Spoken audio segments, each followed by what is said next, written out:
آج کی رات ایک عظیم ہستی کی شہادت ہوئی صحابہ میں سے، جن کا نام ہے علی بن ابی طالب۔ میں اپنا تجزیہ پیش کر رہا ہوں، نہ کہ کسی اور کا، غلط بھی ہو سکتا۔ تمام صحابہ میں سب سے مظلوم ہستی علی بن ابی طالب، سب سے مظلوم ہستی، جن کی اولاد کا بچہ بچہ ذبح کر دیا، خود بھی شہید ہوئے اور آگے نسل بھی ساری ذبح۔ آج کی رات 21ویں روزے حضرت علی رضی اللہ تعالیٰ عنہ پر حملہ ہوا، شہید تو پھر 2 دن کے بعد ہوئے، موت تو 2 دن کے بعد واقع ہوئی، لیکن 21 کی رات تھی۔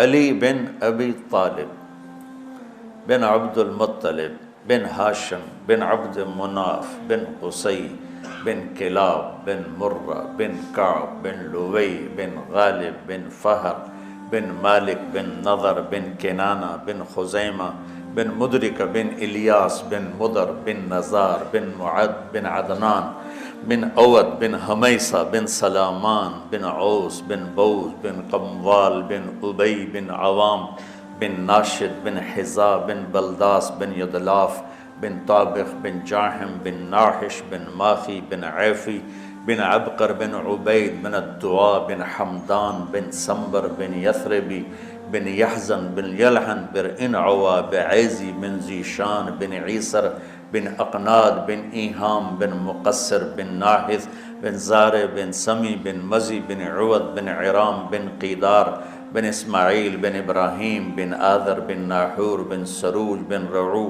بن فائج بن عابر بن ارفخشاد بن سام بن نوح بن لامک بن متوشال بن ادریس بن یرد بن ملحل بن قینان بن آنوش بن شیسو بن آدم علیہ السلام۔ آج ہمارا جی چاہ کہ میں امیر المومنین کا نسب بیان کروں کہ آج ان کی شہادت کی رات ہے، شہادت کا دن ہے، کہ جب اہل شام نے الگ حکومت اپنی قائم کر دی، حضرت علی کے مقابلے میں اپنی حکومت کا اعلان کر دیا تحکیم کے فیصلے کے بعد، اور اس پر خوارج کی ایک جماعت بن گئی، الگ ہو گئے، جنہوں نے پھر بڑی خوفناک جنگیں کی، بڑے زمانے تک وہ مسلمانوں کو نقصان پہنچاتے رہے۔ تو 3 خارجی اکٹھے ہوئے کہ جتنا فساد ہے نا، اس کی جڑ ہے ایک عمرو بن عاص اور معاویہ بن ابی سفیان اور علی بن ابی طالب رضی اللہ تعالیٰ عنہ۔ ان تینوں کو قتل کر دو، فتنہ ختم ہو جائے گا۔ تو عمرو بن عاص اس دن آئے ہی نہیں، وہ مصر کے گورنر تھے، فجر کی نماز، تو جو ان کی جگہ آئے وہ مارے گئے، شہید ہو گئے۔ معاویہ رضی اللہ تعالیٰ عنہ پر اس نے وار کیا، لیکن وہ سر سے پھسل کے کمر پہ جا کے لگا اور کمر چھل گئی، لیکن اللہ نے زندگی بچا لی۔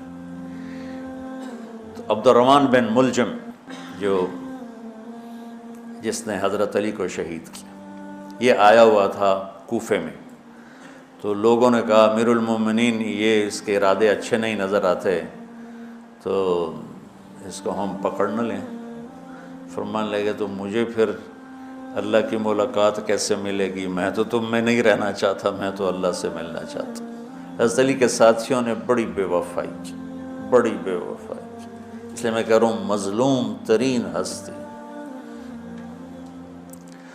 بسر بن ابی ارطاط نے یمن پہ قبضہ کر لیا شام کے لشکر کی طرف سے، اور حضرت عبید اللہ بن عباس رضی اللہ تعالیٰ عنہ کے 2 بچے اپنے ہاتھوں سے ذبح کیے، جیسے بکرا ذبح کیا جاتا۔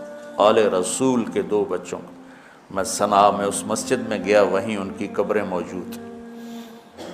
تو حضرت علی بے قرار ہو کے نکلے کہ چلو اہل شام کے خلاف جہاد کریں، اور باہر شہر سے باہر جا کے خیمہ لگایا رات کو۔ صبح دیکھا تو ایک آدمی بھی نہیں آیا ہوا تھا، اکیلے تھے۔ تو پھر بڑے دکھی دل کے ساتھ واپس آئے اور اپنی داڑھی کو پکڑ کر کہنے لگے تو کب رنگین ہوگی؟ ایک دفعہ بیمار تھے تو کہنے لگے یا رسول اللہ مجھے لگتا ہے میری موت کا وقت آ گیا۔ میں نے کہا نہیں، تیری موت آئے گی جب اس خون سے یہ رنگین ہوگی، جب تیرے سر کے خون سے تیری داڑھی رنگین ہوگی، اس وقت تیری موت آئے گی۔ تو اس جملے کو یاد کر کے کہتے تو کب رنگین ہوگی، تو کب رنگین ہوگی۔ چونکہ ساتھی ساتھ چھوڑ گئے تھے تو شدید قسم کی بے وفائی کا سامنا ہوا۔ پھر آگے نسل ذبح۔ آپ نے حضرت حسین کا کربلا تو پڑھا ہوا، لیکن میں نے جو گلدستہ اہل بیت کے بعد میں نے جب پڑھا تو جو اس کمبخت ابو جعفر منصور نے آل حسن پہ ظلم توڑے، اللہ میری ہچکی لگ گئی روتے روتے کہ ساری اولاد کو آخر میں پہلی دردناک سزائیں دی، دردناک سزائیں دی،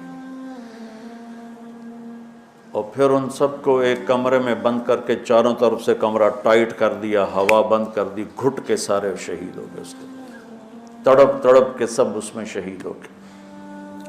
اس لیے میں کہہ رہا ہوں سب سے مظلوم ہستی ہیں علی بن ابی طالب۔ تو فرمانے لگے اس کو پکڑو گے تو میں شہید کیسے ہوں گا۔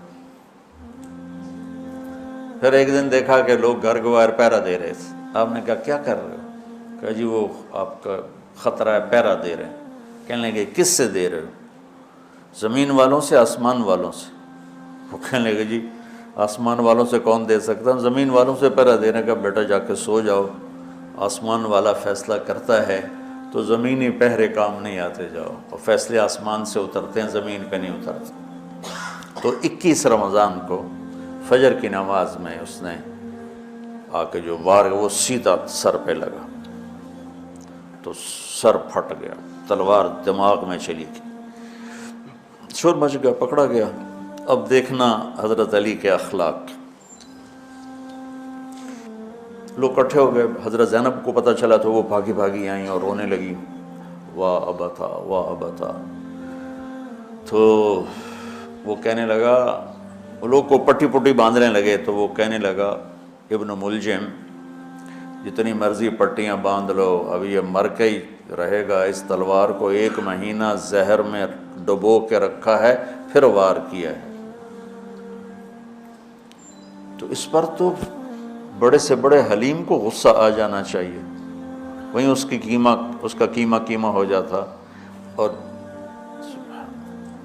حضرت علی کیا کہہ رہے ہیں، بھائی اس کے لیے نرم بستر بچھاؤ، اس کو گرم گرم کھانا کھلاؤ، اسے ٹھنڈا ٹھنڈا پانی پلاؤ۔ اگر میں زندہ رہا تو میں خود فیصلہ کر لوں گا مجھے کیا کرنا ہے، اور اگر میں شہید ہو گیا تو پھر پہلی میری درخواست ہے کہ اسے معاف کر دیں۔